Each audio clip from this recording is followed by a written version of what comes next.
ഈ ലോകത്ത് ഇന്നവരെ ആധികാരികമായി ഒരു സുന്നത്ത് ജമാഅത്തിന്റെ പണ്ഡിതനും ഒരു ഷായർ മുബാറക് അംഗീകരിക്കണമെങ്കിൽ സനദ് വേണമെന്ന് പറഞ്ഞിട്ടില്ല. അത് നിങ്ങൾ ഉണ്ടാക്കിയ പുത്തൻവാദമാണ്.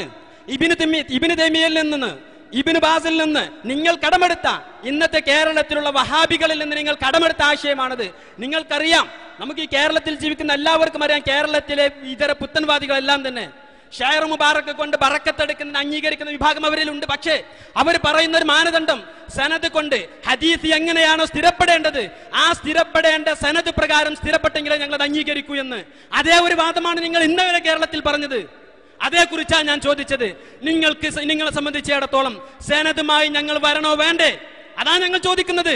സംവാദത്തിലേക്ക് ഞങ്ങൾ വരേണ്ടത് സനദുമായിട്ടാണോ അല്ലേ? ആ വിഷയത്തെ കുറിച്ചാണ് നിങ്ങൾ പരാമർശിക്കേണ്ടത്.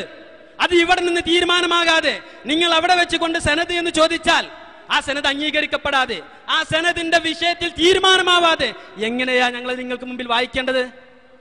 അതേക്കുറിച്ചാണ് ഇതുവരെ ചോദിച്ചത്. നിങ്ങൾ ഇന്നലെ വരെ കേരളത്തിലെ കവലകളിൽ മുഴുവൻ നിങ്ങൾ പ്രസംഗിച്ച് നടന്നത് സനദ് വേണം, സനദില്ലെങ്കിൽ സനദ് ഉണ്ടെങ്കിൽ അംഗീകരിക്കൂ എന്നാണ്. സനദില്ലാത്തതിനാൽ ഞങ്ങൾ അംഗീകരിക്കില്ല എന്ന് പറഞ്ഞ് നിങ്ങൾക്ക് ഇവിടെ എത്തുമ്പോ എന്താ സനദിനെ കുറിച്ച് പറയാൻ പേടി? നിങ്ങൾക്ക് എന്താ അതേക്കുറിച്ച് മുണ്ടാൻ പേടി? നിങ്ങൾ എന്തിനാ മടിക്കുന്നത് കൂട്ടരെ? ഈ സനദുമായി ബന്ധപ്പെട്ടാണ് കേരളത്തിൽ ഇത്രയധികം വിവാദങ്ങൾ നിങ്ങൾ ഉണ്ടാക്കിയത്. കേരളത്തിൽ നിങ്ങൾ ഇത്രയും കാലം വിവാദങ്ങൾ ഉണ്ടാക്കിയത് മർക്കസിലുള്ള തെരികേശത്തെ നിന്ദിച്ചുകൊണ്ട് പരാമർശങ്ങൾ നടത്തിയത് സനദുമായി ബന്ധപ്പെട്ടാണ്.